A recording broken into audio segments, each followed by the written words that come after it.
අද කෑමකට මට හිතුණා ලුණු සම්බෝලයක් හදන්න. හැබැයි ගෙදර තක්කාලි නැහැ. ඒක නිසා මම මේ සම්බෝලයට ගන්නේ මේ වගේ කපාගත්ත ලුණු ගෙඩි එකමාරකුයි පොඩියට කපාගත්ත අමු මිරිස් ටිකකුයි විතරයි.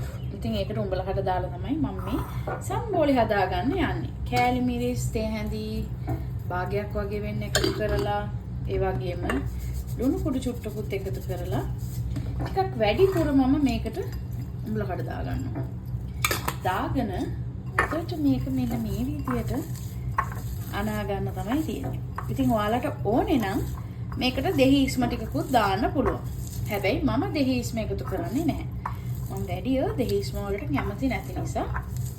ඉතින් ඔයාලට මේක ටිකක් ඇඹුලට ඕනේ වගේ නම් ඔයාලට පුළුවන් මේකට එකතු කරගන්න දෙහි ඉස්ම ටිකක්. ඉතින් මේ වගේ හොඳට අනා ගන්න. අනාගෙන මේක ඉතින් බත් එක්ක කන්න තමයි තියෙන්නේ. මාරම රහයි මෙහෙම හදාගත්තම.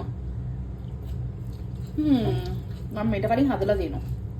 ඉතින් ඔයාලටත් පුළුවන් මේක try කරලා බලන්න. හැමදාම වගේ වීඩියෝ එක බලපු ඔයාලට ගොඩාක් ස්තුතියි. මම එහෙනම් ගිහින් එන්න.